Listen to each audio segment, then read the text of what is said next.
Welcome to another episode of the Better Dental Life podcast. This episode today is the second in a series of episodes I'm recording on happiness. I've wanted to do this for a while, just to talk about happiness, what that means, and really the idea that happiness is not something passive. It's not something that happens to us. Too many of us wait for things to happen for us to feel happy, or for us to accomplish something for us to feel happy. And happiness is just not something that happens to us. It's an active process. It takes intention. It is something that we do, and we have to do intentionally. We do happiness. And so to think about that in that terms of doing happiness, in our last episode, we talked about what really happiness is and how do we define happiness. Happiness really is having three things. One, regular joy and significant meaning in our life. And then third, a stable life satisfaction. So what that means, regular joy, this is the primary emotion that we think of as a happy feeling, an emotion that is going to provide a temporary reward signal when we do something great, or when we honor our values, or we meet our human needs. And we feel this joy when we take action that fulfills us. And it reminds us to honor our values and to meet our needs. Now, the second part of happiness is to have significant meaning, to have a reason for living. This really is part of being something larger than ourselves. It's our spirituality. It's our connection with God or the universe or nature. And then the third part of happiness is an evaluation that we do on ourselves that says our lives is really of high quality and fulfilling. It's a life satisfaction. So I want to talk about today, how do we get those three things? How do we find regular joy and significant meaning and life satisfaction? If we need to find happiness with intention, if it's something that we do and not waiting for it to magically happen, then there are some tricks that we have. There are things that we can do to make it happen. So first, regular joy. Really, like I said, this is that emotion of feeling happy, this emotion that is like, that feels great. And we're not expected that we're going to have this all the time. We're going to have negative emotions in our life. We're going to have disappointment. We're going to have discouragement. We're going to have heartache and pain. That's inevitable. But suffering over all of those things is really optional. We can then bounce back and find peace and find regular joy. And we do that by looking for it. We can do a much better job at learning to look for what is right in our life and then fully engaging in it. If we seek to find hope and joy and peace, we are going to find it. If we look for reasons to be grateful, we are going to find it. But if we look for reasons to be angry, if we look for reasons to doubt or to be bitter or to be alone, we're going to find that also. What is wrong is always available, but so is what is right. I mean, it was a number of years ago. I remember my daughter told me, and she came and she was serious. And she said, I think I'm really unlucky. And I kind of chuckled and I laughed because I thought it was just really ridiculous, this idea of being unlucky. It was kind of foreign to me. She's like, no, ask all my friends. They'll tell you I'm really unlucky. And so we had conversations about, okay, why do you think you're unlucky? And she listed these unlucky things that happened to her. And I said, okay, let's go back and think about anything that went right. Can you think of anything that was lucky? And so she thought for a minute and she said, well, yeah. And she started to list a couple of things. I said, well, you get to decide, what do you want to pick? I said, first of all, I believe that we make our own luck and that people are not inherently lucky or unlucky. But I said, if you want to feel lucky, if you want to feel like, wow, I just had a great day, then look for it. Find those things in your day that were really lucky. Now, our brains are really designed to find what's wrong. And that's okay. That our brain is doing what it's right, what it's supposed to. There's nothing wrong with our brain. In fact, there's a part of our primitive brain that we call it the motivational triad that is going to be avoiding pain. It'll also seek pleasure and then try to conserve energy. That's the motivational triad. But a big part of this is avoiding pain. It's so important for our brain to avoid anything that is negative, anything that's painful. It's a survival technique. But because of that, we're really good at looking for all the things that are wrong. But we can train our brain to see what's right. And so if we want to train our brain, then we could also recognize those things that are wrong and then use them as a motivation, not an all-consuming dissatisfaction that leads to rumination or numbing or buffering of our emotions, but something that is going to motivate us or drive us. Let our brain do what it's supposed to, find those things that are wrong, find those points of danger, say, hey, when this happened before, it didn't go so well. Like, okay, I'll try to change that. I'll use it as a motivation to change or be different or do something different. So the first step to finding happiness is to look for it. And it sounds simple and it may sound ridiculous, but it's something that we don't do very much of. We don't focus our brain in the right direction. Now, our brain is bringing in millions of bits of information all the time, things that we are not conscious of. There's so much information that's constantly being brought in to our minds through all of our senses, through our sight, our smell, what we hear, what we feel.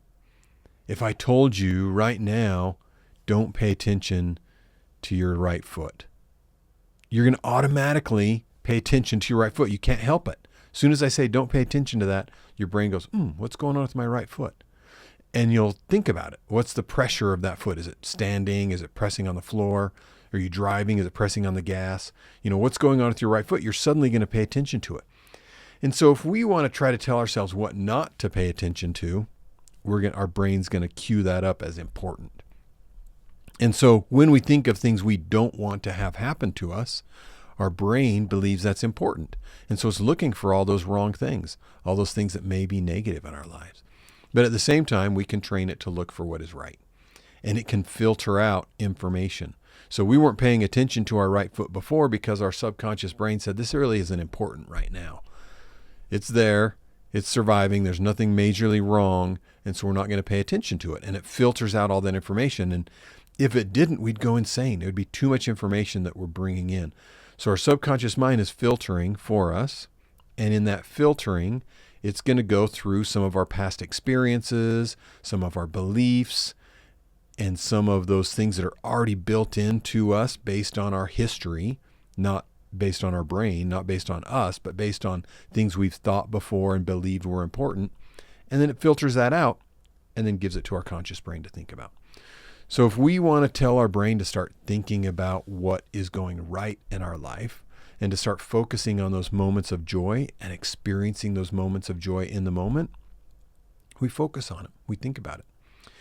If we're constantly looking towards the future to find that joy, something that happens in the future, then we're always going to be chasing that. We're not going to be living in that moment. Now, sometimes looking to the future can make us excited. Sometimes that can be great. In fact, I love traveling, and we plan vacations, and I like to be a part of the vacation planning because that gives me excitement. That gives me joy. In fact, there are studies that show the week before a vacation is actually more enjoyable as far as endorphin releases than the vacation itself. But with a vacation, we get to experience it 3 times. We get to plan it, look forward to it, get excited about it. Then we get to be in the moment of the vacation and be there and enjoy that. And then afterwards, we get to enjoy the memories of that vacation. But if we are too caught up in looking to the past and past disappointments or things that maybe didn't go right for us, or if we're too caught up in looking to the future of things that I'll be happy when, I'll be happy when I retire. That'll be so much better. Then I won't be so stressed out. Or I'll be happy when my practice is full with team members. Then I can be happy. If we're always looking for something to happen, then we're going to always be chasing it. We talk about the grass is greener, right, on the other side of the fence. And if we're always looking for another side of the fence, then that won't be great. The grass is greener where we're fertilizing it, or the grass is greener where we're culturing and mowing and taking care of it. That's where the grass is greener. And that can be in our lives right now if we look for it in our lives right now. And then we want to be fully engaged. So we look for that in our lives, we find it where we're at, and then we engage fully. And what I mean by full engagement is just this mental and emotional engagement with what's around us. an engagement with God, an engagement with people around us, with nature, with the arts. All of this can be an engagement when we are fully present and we participate. And this requires a little bit of us getting vulnerable and maybe being outside of our comfort zone. So we need to be willing to do that in order to be fully engaged. And if we're fully engaged, our lives are going to feel better. We're going to see a little bit more of those experiences of joy, that happy emotion. In fact, it'll actually increase our success statistically in business and in practices. When you are fully engaged, when you are there present and have the energy to be there present, you're going to see 21% greater profitability. You're going to see 23% greater productivity and 43% less employee turnover. These aren't my numbers. These are statistics from studies that are done that show when you have high engagement, when you are there emotionally and mentally and ready with energy in your practice, great things happen. And those same things happen in our lives. So if you see high engagement in our practice, these are the statistics we see. High engagement in our life is going to have the same thing. We're going to see an increase in those moments of joy, in that moments of happiness, increased satisfaction. Now, a lot of this, like I said, we're looking for the moments of joy. If we look for it in our lives, we're going to find it. Sometimes that can be tricky. I've taught before about the model of our behavior and how we can look at the way we act by seeing what circumstances are in our lives. And then based on those circumstances, we have thoughts. And the thoughts we have on those circumstances, those beliefs we have, the way we've interpreted the circumstances in our lives, then lead to a feeling, an emotion. And so if we want to change that feeling, change that emotion, we change that thought. We change how we think about the circumstances. So we may have things that some would say didn't go well, but depending on how we think about it, we can interpret it however we want. We can see that as an opportunity for growth. We can see that as an opportunity for change. So in our practices, if we had a low production month or a low collections month or whatever we're looking at, or employee turnover, if we didn't have very many employees, we can look at that and have thoughts that are really disempowering, thoughts that make us feel terrible and actually lead to an action that is not going to give us great results. Or we can have empowering thoughts. We can use determining thoughts. We can look at things with curiosity instead of judgment. So all of this is part of the way we look at our lives and look at the circumstances around us. Because we know as the way we think is how we're going to feel. But how we feel also leads to what we do, the action we take, what we do and what we don't do. And the action that we take is going to give us our results. So as we think is how we feel, as we feel is what we do, and as we do will give us what we have. So that's the first step. If we want to find more happiness, if we want to do happiness, we need to look for it. Look for it and fully engage in our lives.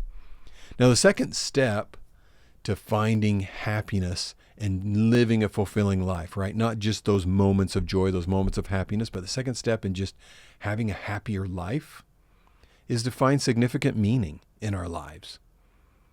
See a higher purpose. Become a part of something that is larger than you. And this can look a lot of different ways. And then once we find that, find something that's larger, we use that as an opportunity to give back. Because contribution, the way we contribute back, is going to be significant and proportional to how we feel about ourselves and how we feel emotionally. So for me, as a Christian, this looks like having a close relationship with my Savior, Jesus Christ. That's what that higher purpose is for me. Now, my daughter and my son-in-law are Muslim, and their devotion to God may seem different, but it's just as real and just as powerful for them. So whatever it is for you, whatever your higher purpose is, it's not about what's right or wrong or which religion or not religion, whatever your beliefs are around that, that's not important. What's important is to connect to a higher power or connect to a higher purpose. This can even look like a connection to nature or the universe. So whatever that connection is, find that connection and lean on that and draw near to it. For me, that's drawing near to God, and that's how I find a greater purpose and a great deal of happiness.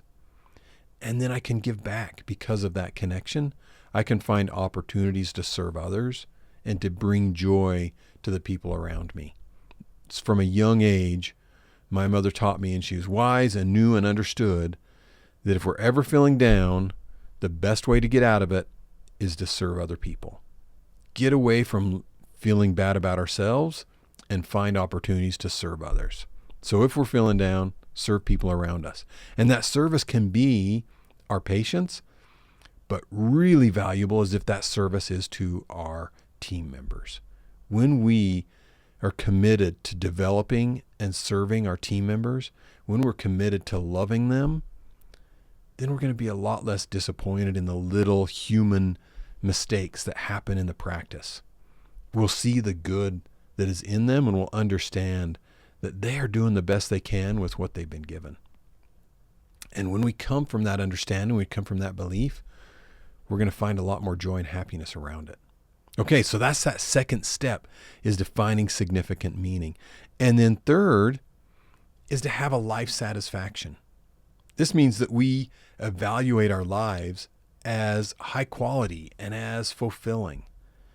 And this is really all about growth and gratitude. I mean, first we need to find opportunities for growing. Tony Robbins says that we're either growing or we're dying. And so we need to find chances to grow in our life. Always be learning, always be improving, find those little steps to do something different. Because we can't stay the same. We never just learn a certain amount, become an expert, and then stay an expert. If we want to be an expert, we're always going to be looking for that next level. There's always another level of learning. There's always something new. There's something new to try, something new to learn, some new way to behave, a new way to think. And maybe this is part of that growth. That growth could be mental and emotional, saying, you know what, I really want to feel better in my life, and I'm going to start practicing that.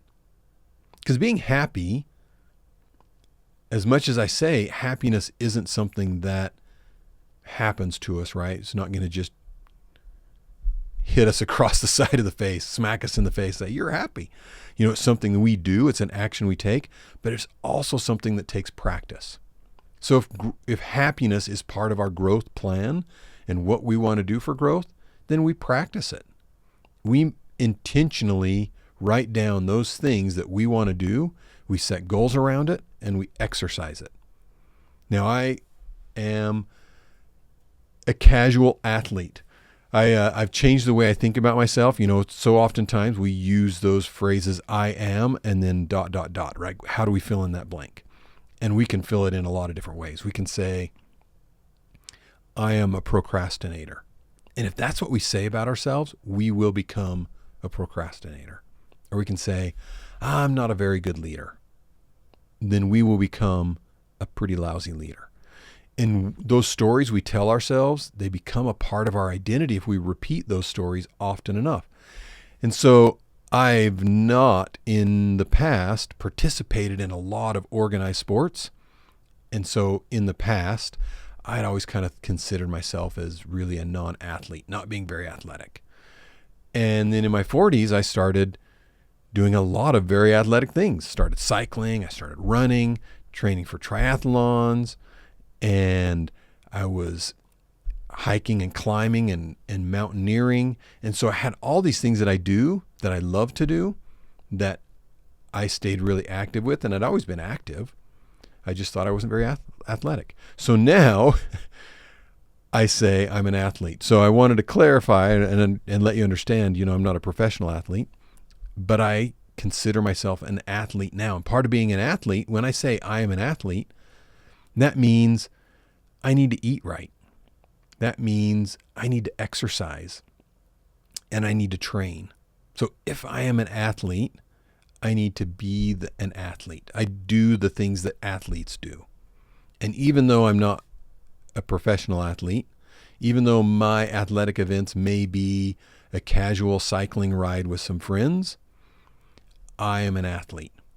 And I'm able to jump up if I want to go for a run. If I want to do a trail run in the mountains, I have that capability because I'm an athlete and I can do a trail run and it's amazing.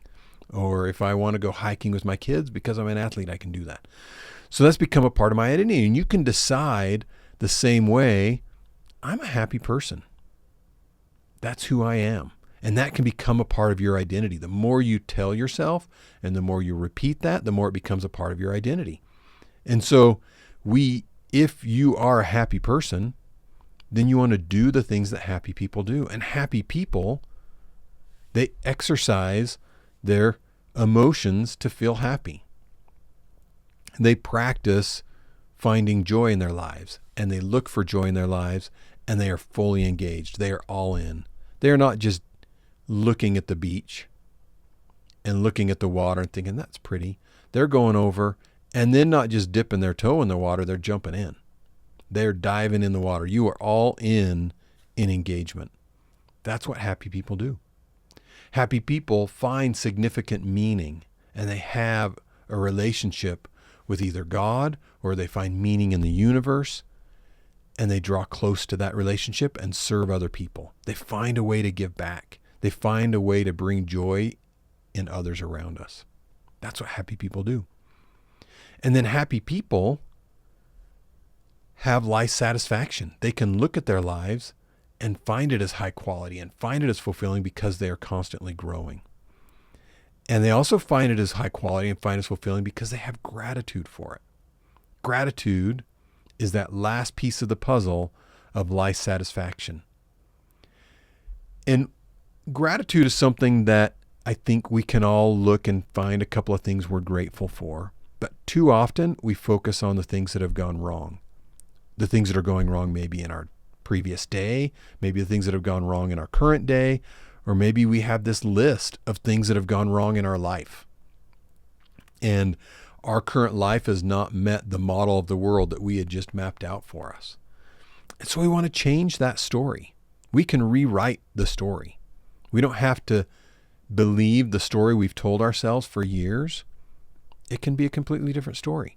If we look back at some things that have happened to us that have been disappointing or really trials, and we think that's just the things that went wrong, why don't we look back and say, because of those trials, because of that bad stuff that happened to me in my past, I'm a stronger person.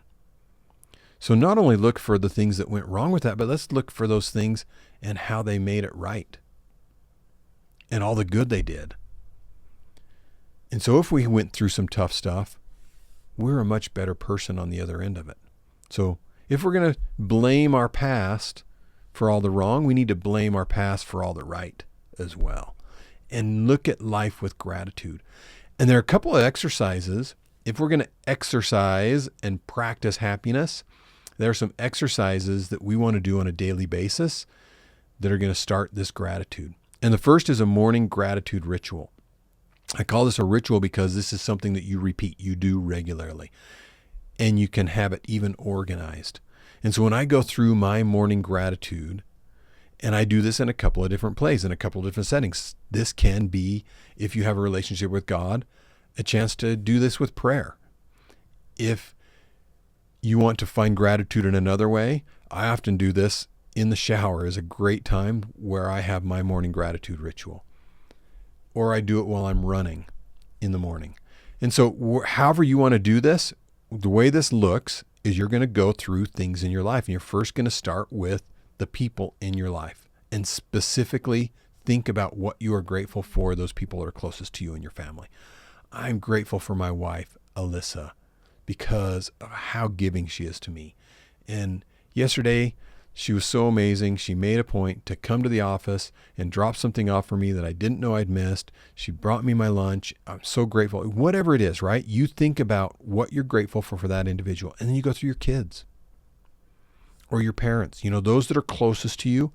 Individually, you find what you're grateful for.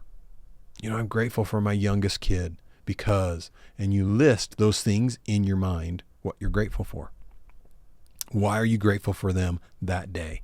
And maybe that's something a little bit different than the day before, the week before, the month before, but why are you grateful for them today, right now, in your morning ritual? So that's the first part of your morning ritual. You're going to think about what you're grateful for, the people around you.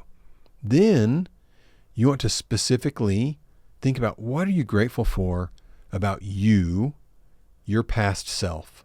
What did you do to get you to where you are right now? I'm so grateful for my past self.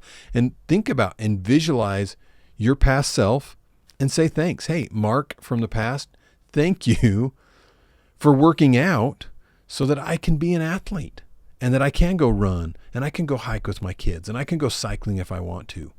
And I can, feel alive physically. Thank you for putting in that effort when it was hard, when you woke up early and you didn't want to do it, and when it was raining outside or snowing and you didn't want to go running. Thank you for running still. So show yourself some gratitude and thank yourself. Thank yourself for getting through some tough stuff, for working through trials and not giving up, and for facing adversity to become who you are today. So look at your past self and show some gratitude. And then look for your future self and think about your bright future and visualize what you want in the future, your goals for 5 years and for 10 years. And thank yourself in the future for getting those goals. And show gratitude for I'm so grateful for what an amazing future I'm going to have and for having that. So that's the morning gratitude ritual. Gratitude for the things, the people around you, and then gratitude for yourself to get you where you're at, and gratitude for yourself and your bright future. Now you can think about things. When my kids, and we teach my kids when they're really, really young about gratitude, and we teach them through prayer. And that's just how we do that in our family and culture. And so we're teaching our kids how to pray and teaching them, hey, thank God for the things that you have. Now, when my kids are thanking God, they're thanking them for toys and for, a car. They're thanking for things. And we can certainly be grateful for things. But if we link and tie our happiness to material things, then we're going to be on kind of a roller coaster of happiness, because things can come and go. And they are not necessary for happiness. We want to link our gratitude to relationships. Relationships with those around us, relationships with God, relationships with ourselves. That's where we want to really link our gratitude to. And if you want to be grateful for a fancy, brand new, amazing car that made you feel great when you got in it, that's okay. But the majority of your gratitude ritual is going to be around people, relationships, the world, the universe, nature, God, not things that you purchased or own. Now, so that's the first step. That's a morning gratitude ritual. And then I want you to go through another ritual, celebration ritual at the end of the day. And I do this while I'm going to sleep. This is part of my sleep habit, right? We talk about good sleep hygiene in our house and how important sleep is, and having a sleep ritual at night is really important to getting to sleep well. Going to sleep at the same time every night is really, really important. And, get the setting right, the lights right. Do you shower before you go to bed? Not having your phone, not checking social media as I go to sleep. Those are things that we don't do, but things that we do are part of this sleep ritual. Once I'm in bed, I'm closing my eyes, I go through a celebration ritual. And this celebration ritual is something that's taught by many people, but extremely valuable, in that we go back through our day and we think about all the amazing things that we did. And we celebrate it. And it can be from something really, really little and each positive thing to something really, really big. And so this can be something as simple as, this morning when the alarm went off and I was tired, I still got up and I worked out. I lifted some weights this morning and That was really awesome that I did that. And then we slowly go through the day, and it can be something like, and I did a great job flossing. I spent a little extra time and I brushed my teeth, and I then had a pretty healthy breakfast, and I minimized my sugar intake. And though I had some sugar and it was amazing and I enjoyed it, and so I valued when I had it, whatever it is, you figure out what you do to go through your celebration and then go through your day. How did you show up for work? And what did you do well at work? And we're not going to go through and look at the things that didn't go well or that we didn't do. I'm not going to say, this morning the alarm went off and I didn't get up and I didn't exercise. That's disappointing. And I got to work and I was a little bit moody. We're going to find, if we want to look for things that didn't go right in our day, they're there. But we can also look for the things that did go right. If we want to look for things and reasons we're unlucky, they're there. Or we can look for reasons that we are lucky, if that's what you believe in, as my daughter did. So when we go back through this sleep celebration, we're just going to look for everything that went right, that we did right, and we're going to celebrate ourselves for it. Now, maybe the first few times you'll get through a whole day, and that's amazing if you do. The moment my eyes are closed and I start doing my sleep ritual, I honestly get to about noon, because I'm trying to list every little detail. I'm going through hour by hour of my day. And, by noon or mid-afternoon, I'm asleep and I haven't got to the end of the day. But I'm going to sleep with that celebration.